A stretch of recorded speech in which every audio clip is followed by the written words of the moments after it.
Bismillahirrahmanirrahim. Assalamualaikum warahmatullahi wabarakatuh. Ibu, bapak-bapak, saudara-saudari, para peserta upgrading yang tergabung dalam grup BA Sadar 1441, para mubalikat Muhammadiyah Sulawesi Tengah. Alhamdulillah kita sudah lewati hari pertama kemarin yang diikuti oleh 15 orang peserta. Kita berharap kita lanjutkan pada hari kedua ini, sisi kedua, masih kelanjutan materi Syarah Manhaj Tarjih Muhammadiyah yang tetap disampaikan oleh Ustaz Muhammad Saltut Abdullah SSY SH. Untuk itu kepada beliau disilahkan. Wal yatafadal Ustaz Saltut. Bismillahirrahmanirrahim. Pokok pemikiran manhaj tarjih yang pertama adalah di dalam beristidlal dasar utamanya adalah Al-Quran dan Sunnah Sahihah. Adapun ijtihad dan istimbat atas dasar illah, pendekatan terhadap illah terhadap hal-hal yang tidak terdapat dalam nas dapat dilakukan sepanjang tidak menyangkut bidang ta'abudi dan memang hal yang diajarkan dalam memenuhi kebutuhan hidup manusia. Dengan perkataan lain, majelis tarjih menerima konsep ijtihad, termasuk diantaranya qiyas, sebagai cara dalam menetapkan hukum yang tidak ada nasnya secara sharih atau secara langsung. Nah, dasar utamanya adalah Al-Quran dan Sunnah Sahihah. Kalimat ini sungguhnya tersimpulkan dari Al-Quran itu sendiri. Di antaranya misalnya dalam surah An-Nisa, فَإِن تَنَازَعْتُمْ فِي شَيْءٍ فَرُدُّوهُ إِلَى اللَّهِ وَالرَّسُولِ. Bila mana kalian berselisih, bertikai dalam suatu urusan, maka kembalikan kepada Allah dan Rasulnya. Imam Mujahid, seorang kibaru tabi'in, menafsirkan farudduhu ilallahi wa rasul dengan farudduhu ila kitabillahi wa sunnati rasuli. Kembalikan kepada Al-Quran dan sunnah Rasulullah SAW. Hal ini sebagaimana yang dikutip oleh Imam At-Tabari dalam tafsir beliau. Nah, perlu kita pahami juga bahwa Al-Quran dan Sunnah merupakan pokok keselamatan dalam beragama. Sebagaimana dalam sebuah riwayat dari Al-Hakim, Ya ayyuhan nas, inni qad taraktu fikum ma ini i'tasamtum bihi falan tadillu abada kitab Allah wa sunnata Nabi sallallahu alaihi wasallam. Di mana Rasulullah membimbing kita, memerintahkan kita untuk berpegang teguh pada dua perkara yang akan menjaga kita. Selama kita tidak meninggalkannya, maka kita tidak akan tersesat selamanya, yaitu Al-Quran dan Sunnah Rasulullah SAW. Bagaimana dengan dalil lainnya? Sungguhnya semua dalil-dalil atau pendekatan-pendekatan yang dipakai dalam menyimpulkan atau beristimbat ataupun berijtihad, ya, selain Al-Quran dan Sunnah, sungguhnya itu pun bersumber dari Al-Quran dan Sunnah itu sendiri. Seperti misalnya Imam Asy-Syafi'i dalam kitab Ar-Risalah, beliau mengatakan, wa amal qiyas fa innama akhadnahu istidlalan bil kitab was sunnah. Bahwa sungguhnya qiyas itu pun juga kami ambil, ya, kami simpulkan dengan atau berdasarkan argumentasi dari Al-Quran dan As-Sunnah.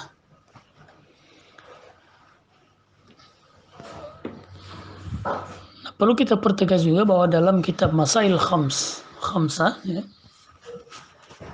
dalam himpunan putusan tarjih jilid 1, ketika memaknai atau mendefinisikan makna agama Islam, di situ disebutkan huwa ma anzalahu Allah fil Quran wa ma ja'at bihi as-sunnah as-sahihah. Bahwa agama Islam itu adalah segala hal atau apa saja yang Allah turunkan di dalam Al-Quran dan apa saja yang bersumber dari Rasulullah Sallallahu Alaihi Wasallam. Nah, pertanyaan kemudian, apakah yang dimaksud dengan as-sunnah as-sahihah? Muhammadiyah sesungguhnya sudah memfatwakan, ya, misalnya dalam tanya jawab agama jilid 4, bahwa di situ dikatakan sunnah sahihah tidaklah identik dengan hadis sahih dalam pengertian ilmu hadis. Sunnah sahihah dimaksudkan dengan sunnah makbulah, yaitu hadis-hadis yang dapat diterima walaupun tidak sampai pada tingkat hadis yang sahih. Hadis-hadis yang banyak jalur sanadnya sehingga saling menguatkan dan karena itu menjadi hadis hasan li ghairi.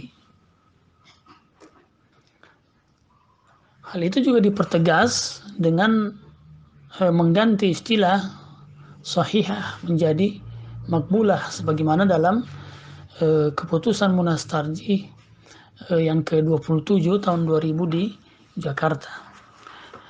Dalam dokumen tersebut disebutkan sumber ajaran Islam adalah Al-Quran dan As-Sunnah Al-Makbulah, mengganti istilah As-Sahihah menjadi makbulah. Ini kemudian merupakan rincian atas putusan kitab Masail Khamsah, di mana di situ disebutkan al-aslu fi tashri'il Islam ala al-itlaq wal Qur'anul Karim wal hadis syarif, sebagaimana dalam himpunan putusan tarjih jilid 1, bahwa dasar mutlak dari sumber ajaran Islam, syariat Islam itu adalah Al-Quran dan hadis yang mulia. Al-hadis syarif ini dirincikan dengan As-Sunnah Al-Makbulah. As-Sunnah Al-Makbulah ini sebagai pengganti daripada istilah sebelumnya, yaitu As-Sunnah As-Sahihah. Nah, sekedar mereview wawasan kita, ingatan kita terkait dengan istilah dua hadis yang masuk kategori sunnah al-makbulah, yaitu sunnah-sunnah atau hadis-hadis yang dapat diterima, antara lain hadis sahih dan hadis hasan. Nah, dalam Manzumah Al-Baiquniyah misalnya, di situ disebutkan definisi atau ta'rif daripada hadis sahih, yang berbunyi awwaluha sahih wa huwa mattasal isnaduhu wa lam yushazza aw yu'al yarwihi adlun dhabit an mislihi mu'tamadun fi dhabtihi wa naqlihi. Bahwa hadis sahih itu adalah hadis yang memenuhi beberapa syarat. Yang pertama adalah ittisal sanad, sanadnya harus bersambung. Kemudian yang kedua adalah walam yushazza, atau tidak ada syaz di dalamnya, memiliki koherensi atau ketersambungan dengan hadis-hadis lain, ketersambungan makna. Au yu'al, ya, atau ketiga tidak atau selamat daripada cacat yang tersembunyi yang dimiliki oleh perawi hadisnya. Kemudian adalah turwat, yarwi adlun, adalah turwat artinya bahwa seluruh rawi-rawinya dari perawi hadis sampai kepada Rasulullah SAW itu memiliki derajat adil atau memiliki integritas muruah, sifat adil. Kemudian Dhabtur ruwat, yaitu semua perawinya sampai kepada Rasulullah SAW itu masuk kategori atau memiliki derajat intelektual yang sangat baik dari sisi kekuatan hafalan, bagaimana menerima dan menyampaikan hadis tersebut. Ini hadis sahih akan dikatakan masuk kategori sahih ketika sebuah hadis akan masuk kategori sahih ketika memenuhi 5 syarat tersebut. Nah, adapun hadis hasan masih dalam matan Manzumah Al-Baiquniyah, di situ disebutkan wal hasan al-ma'ruf turqan wa ghadat rijaluhu la kas-sahih ishtaharat, bahwa hadis hasan itu adalah hadis yang baik. Apa yang baik? Jalurnya. Al-ma'ruf turqan wa ghadat rijaluhu la kas-sahih ishtaharat, bahwa namun kapasitas rijalul hadisnya atau para perawi hadisnya itu tidak sampai pada derajat para perawi yang meriwayatkan hadis-hadis yang sahih, baik dari segi popularitas al-adalah ataupun al-dhabat, integritas dan intelektual. Nah, ini sedikit definisi terkait dengan hadis hasan. Nah, perlu kami tambahkan bahwa menurut Ibnu Hajar Al-Asqalani misalnya dalam kitab Nukhbatul Fikr, beliau memberikan ta'rif, menjelaskan definisi hadis hasan, bahwa mattasala isnaduhu wa rawahu adlun khafifud dhabat, bahwa sungguhnya hadis hasan itu juga muttasil, ya, sanadnya bersambung, diriwayatkan oleh yang adil, namun dari segi hafalan agak ringan, dari segi intelektual agak ringan. Kemudian tidak ada syaz di dalamnya, syuzuz. Demikian juga tidak ada ilat atau cacat yang tersembunyi dari seorang perawi. Atau mungkin definisi lain yang lebih rinci diberikan oleh Ibnu Salah, di mana beliau membagi hadis itu menjadi 2 kategori, yaitu hadis hasan dan hadis hasan. Maksud saya, hadis hasan itu dibagi oleh Ibnu Salah menjadi 2, hasan li zati dan hasan li ghairi. Hadis hasan li zati menurut beliau, dan nampaknya definisi ini lebih pas dengan yang dipedomani oleh manhaj tarjih, pembagian menjadi 2 tersebut. Menurut beliau Ibnu Salah, hadis hasan li zati itu adalah ma rawahul adl khafifud dhabat ma'ittisal sanad, bahwa hadis tersebut diriwayatkan oleh orang yang memiliki kapasitas keadilan, integritas diri, saleh, amanah dan sebagainya. Namun demikian juga memiliki sifat khafiful dhabat, dari aspek intelektual, kekuatan hafalan ringan, dan ittisal sanad-sanadnya tetap bersambung.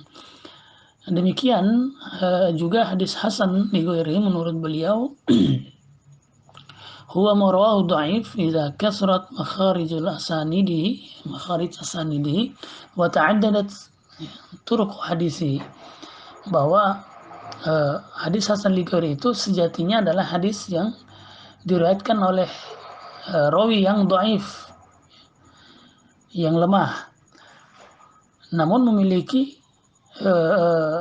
sumber sanad yang banyak sumber sanad yang banyak. Demikian pula ta'addadat turuq hadisi, memiliki jalur yang banyak, ada syawahid, ada juga dengan tawabi. Nah, ini sekedar merefresh ingatan kita terkait dengan dua istilah hadis tersebut. Baik. Nah, bagaimana dengan hadis dhaif dalam perspektif Muhammadiyah atau manhaj tarjih? Nah, sungguhnya dalam Tanya Jawab Agama jilid 4 juga dimuat dalam cetakan Suara Muhammadiyah tahun 2015 dalam bacaan saya. Di situ disebutkan hadis dhaif tidak dapat dijadikan hujah baik dalam masalah hukum termasuk ibadah maupun dalam masalah menerangkan keutamaan amal dan akhlak. Fadilatul amal ya. Demikian fadilah terkait dengan akhlak. Jadi belum mengakomodir pendapat yang menerima hadis dhaif secara mutlak. Namun perlu kita catat ya, bahwa dalam himpunan putusan tarjih jilid 1 di situ ataupun dokumen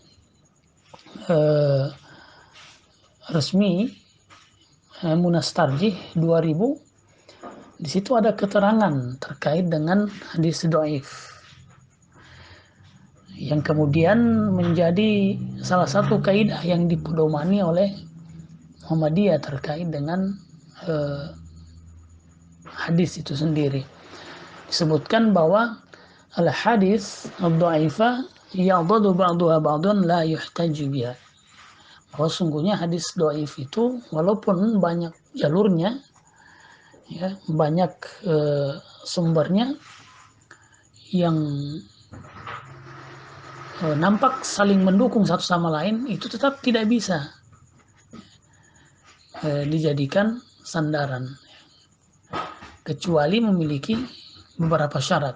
Syarat yang pertama illa ma'a kasrati turuq, jalurnya sangat banyak sekali. Syarat yang pertama. Kemudian yang kedua fiya qarinah tadullu ala subuti asliha, bahwa di dalamnya terdapat indikator ya, bahwa hadis tersebut sampai kepada Rasulullah sallallahu alaihi wasallam. Walam tu'aridil Quran wal hadis as-sahih. Demikian pula syarat yang ketiga, tidak menyelisihi maknanya, tidak menyelisihi Al-Quran dan hadis yang sahih. Nah, ketiga syarat tersebut ya, dapat mengangkat derajat hadis-hadis yang dhaif menjadi derajat makbulah ya. Menjadi derajat makbulah. Maka kemudian ketika tiga syarat ini terpenuhi, maka hadis dhaif tadi ya, atau hadis-hadis yang dhaif itu akan naik derajatnya menjadi hadis hasan. Kategori hasan li ghairi sebagaimana yang diklasifikasikan oleh Ibnu Salah. Nah, apakah kemudian Muhammadiyah menyendiri dalam pandangan ini? Tentunya tidak. Jauh sebelum Muhammadiyah, para ulama-ulama hadis itu berpendapat demikian juga. Sebagaimana misalnya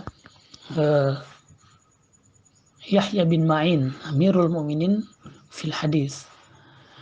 Demikian juga Imam Al-Bukhari, Imam Muslim, Ibnu Hazm, Ibnu Arabi, kemudian Ibnu Syama, Ibnu Daqiq al-Aid, Ibnu Taimiyah, Ibnu Mulaqin, Ibnu Attar, demikian juga ulama-ulama kontemporer lainnya seperti Syekh Utsaimin, Syekh Al-Albani, Syekh Al-Mubarak Furi, Syekh Ahmad Syakir.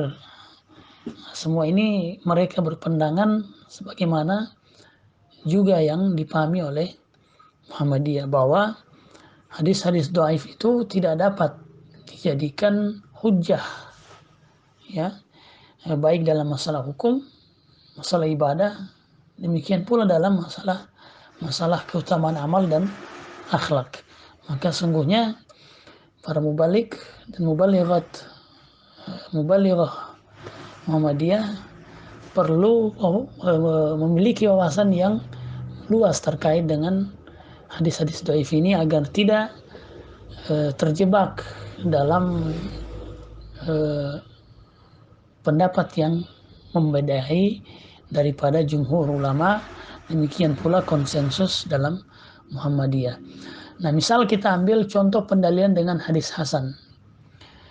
Dalam tanya jawab agama, Muhammadiyah memfatwakan memulai pekerjaan, ya, tanya jawab agama jilid 4, memulai pekerjaan dengan membaca basmalah memang dianjurkan dalam agama.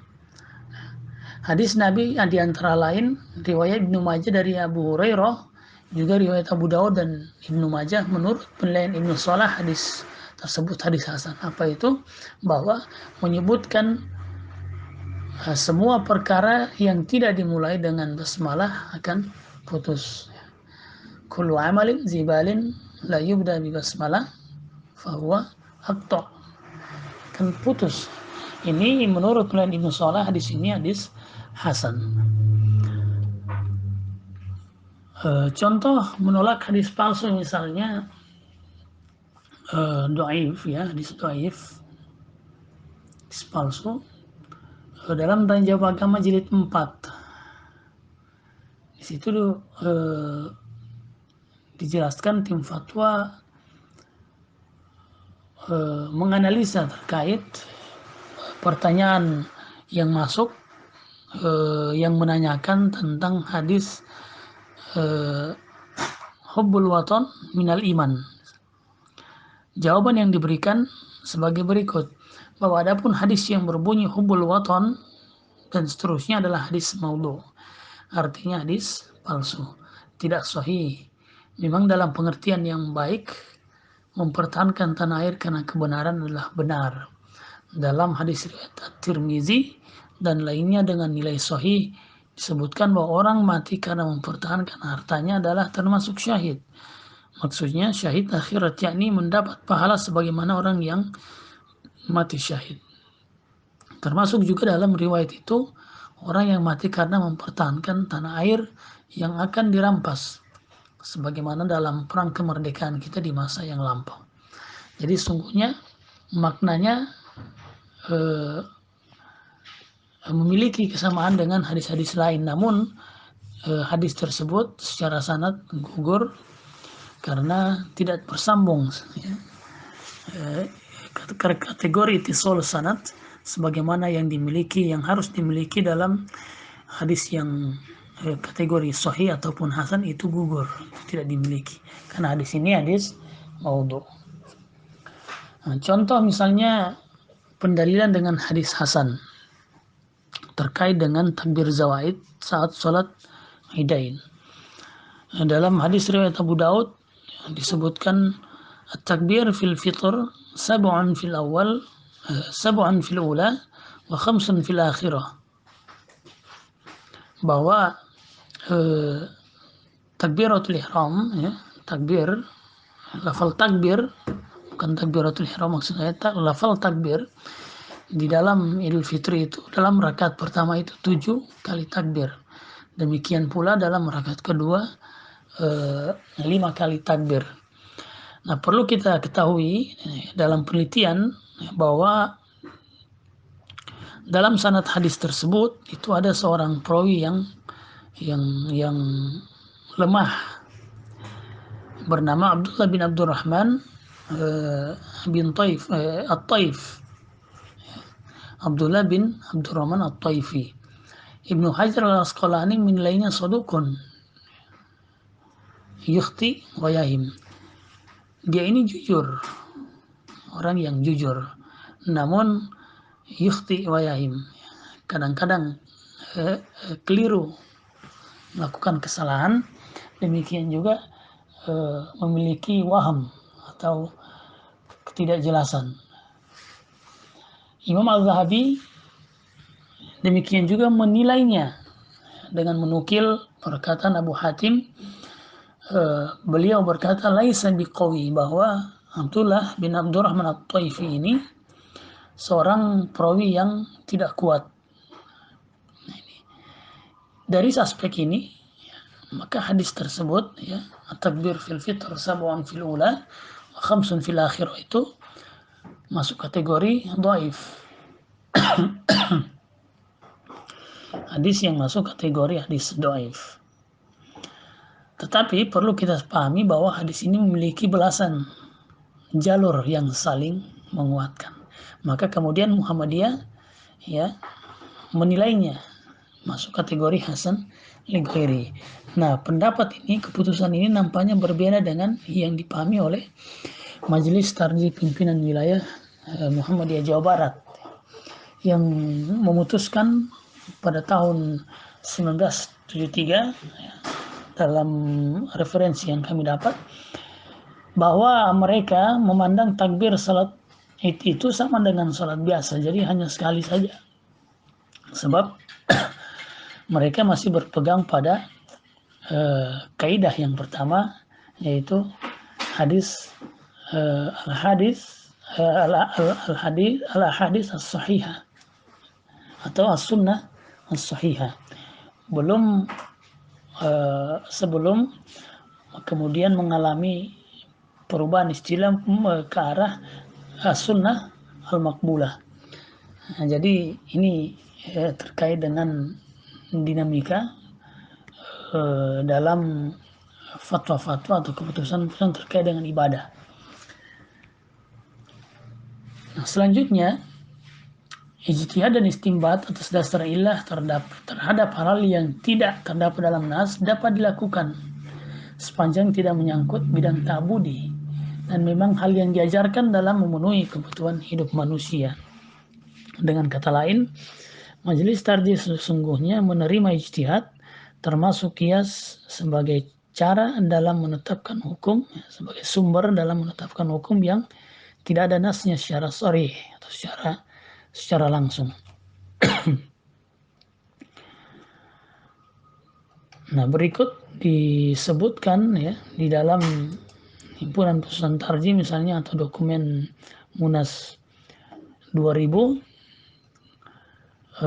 bila mana perlu dalam menghadapi soal-soal yang telah terjadi dan dihajatkan untuk diamalkannya mengenai hal-hal yang tidak bersangkutan dengan ibadah mahdhah, ya, stressingnya mengenai hal-hal yang tidak bersangkutan dengan ibadah mahdhah.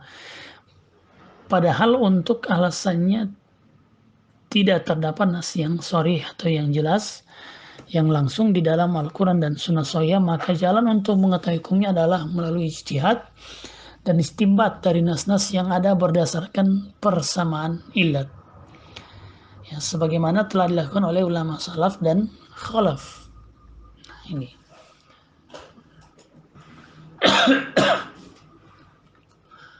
memang para ulama sendiri sedikit memiliki perbedaan terkait mendefinisikan ibadah mahdhah. Ibn Rushd misalnya memaknai ibadah mahdhah ini ghairu maqulatil ma'na, bahwa yang masuk kategori ibadah mahdhah adalah ibadah yang tidak makul makna, artinya tidak bisa dinalar, ya, maknanya, substansinya tidak bisa dinalar. Wa innama yaqsudu biha al-qurbah faqat. Wa innama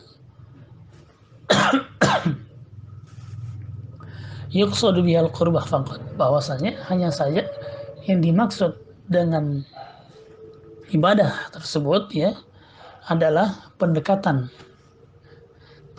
kepada Allah saja, sebagaimana dalam kitab beliau Bidayatul Mujtahid wa Nihayatul Muqtasid.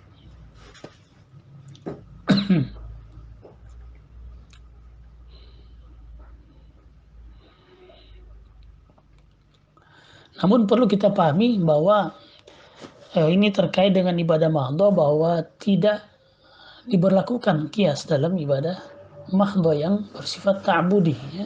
Ibadah mahdhah yang ta'budi. Al-Qaradawi menegaskan misalnya dalam kitab beliau Al-Furuq,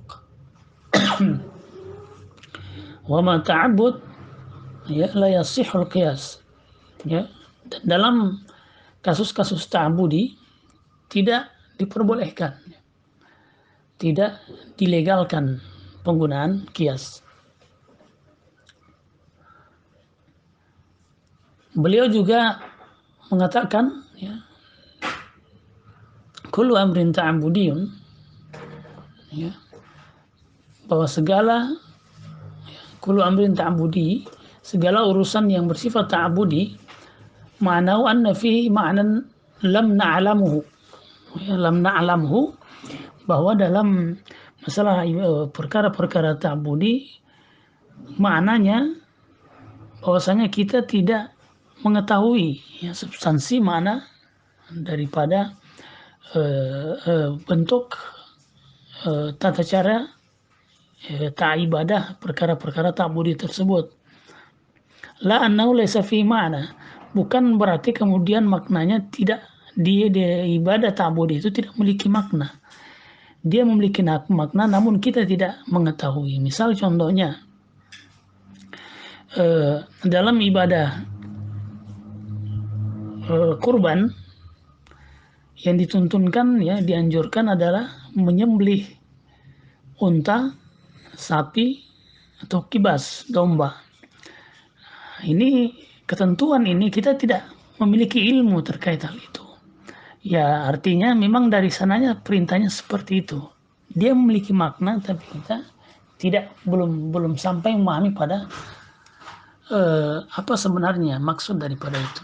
Maka yang stressingnya di sini adalah kurbah, pendekatan kita. Sehingga kita tidak bisa mengganti dengan ayam misalnya, atau selain daripada ketentuan itu. Ini yang dimaksud dengan ta'abudi. Hanya saja pada dasarnya dan dominannya ibadah mahdoh sifatnya ta'abudi. Sebagaimana ditegaskan oleh Imam Asy-Syatibi dalam kitab beliau Al-Muwafaqat, faqad alimna min maqsad syari tafriqah bainal ibadat wal adat. Nah, kita sadari, kata beliau, kita pahami, kita mengetahui bahwa tujuan daripada Allah itu memberikan perbedaan atau pembedaan antara ibadah dengan budaya atau adat, ya. Wa annahu ghalaba fi babil ibadat jihatu ta'abbud, bahwa sungguhnya umumnya dalam perkara-perkara ibadat itu adalah aspek ta'abudinya, al-qurb, pendekatan itu. Wa fi babil adat jihatul iltifat ilal ma'ani, demikian sebaliknya dalam perkara-perkara adat, kebiasaan, itu mengandung aspek iltifat, fokus konsennya kepada substansi, makna. Nah, ini pengertian yang diberikan oleh Imam Asy-Syatibi. Berkaitan dengan ibadah, maka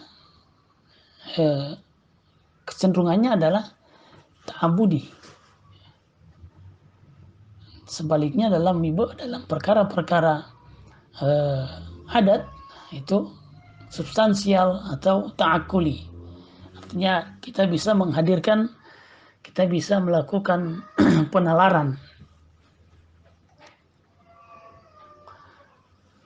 Contoh dalam putusan atau fatwa Muhammadiyah, ya, misalnya dalam himpunan putusan tarjih disebutkan salat merupakan masalah ta'abudiyah yang secara tegas kita diperintahkan oleh Nabi supaya mengikuti cara-cara yang diajarkan. Demikian juga dalam cetakan Suara Muhammadiyah, ya, tahun 2015, dalam penelusuran kami disebutkan bahwa bid'ah ialah sesuatu perbuatan atau perkataan ini pandang sebagai umur ta'abudi atau urusan ibadah yang baru dan tidak pernah diperintahkan dan dicontohkan oleh Nabi Muhammad SAW semasa hidupnya. Dengan kata lain, bahwa bid'ah adalah perbuatan yang ada konotasinya dengan umur ta'abudi. Jadi memiliki keterkaitan dengan umur ta'abudi. Tidak ada konotasinya dengan umur ghairu ta'budi, bukan urusan ibadah. Semua umur ta'budi didasarkan kepada nas-nas yang sahih dan makbul, kategori makbul yang diterima, ya, sahih dan hasan. Dijelaskan macam-macamnya dan cara-cara mengerjakannya seperti ibadah salat, zakat, puasa, haji dan sebagainya. Dari sini saya kira sudah mulai nampak jelas bahwa perkara ta'budi, ya, perkara ibadah mahdhah itu adalah ta'budi. Demikian perkara-perkara adat di luar daripada ibadah mahdhah atau ibadah amah dalam definisi himpunan Pesan Tarjih adalah bersifat ta'akuli. Kita bisa menggunakan nalar.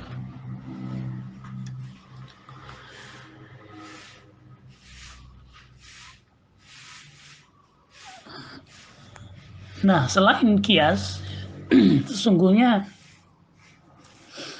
dalam berijtihad Muhammadiyah memiliki sumber para tekstual atau sumber pendamping, antara lain itu ijma, ya, ijma, kias, demikian maslahah mursalah.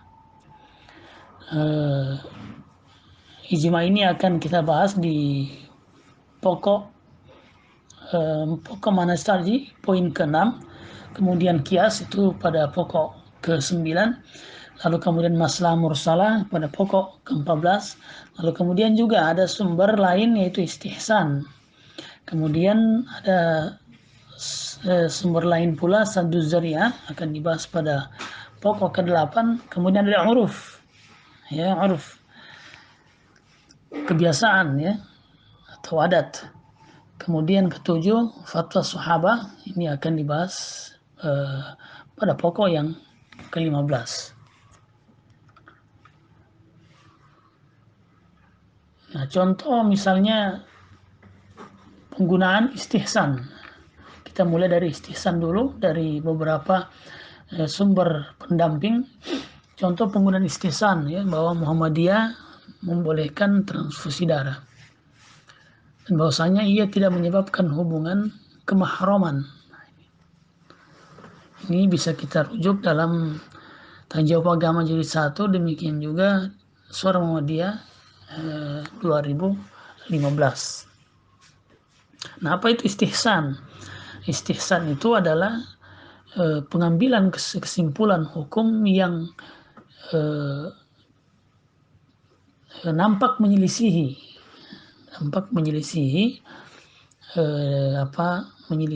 daripada sumber-sumber yang ada, Al-Quran dan Sunnah.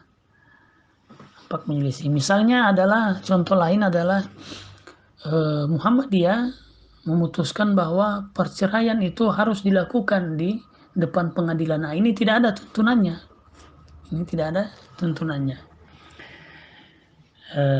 Dalam konsep ajaran fikih Islam klasik, cerai itu dimanapun dilakukan itu sah. Muhammadiyah memandang tidak sah pengadilan kecuali dilakukan tidak sah perceraian kecuali dilakukan di depan pengadilan. Nah, ini dalam rangka untuk mengurangi tingkat perceraian hanya karena perkara-perkara yang sesungguhnya bisa diperbaiki.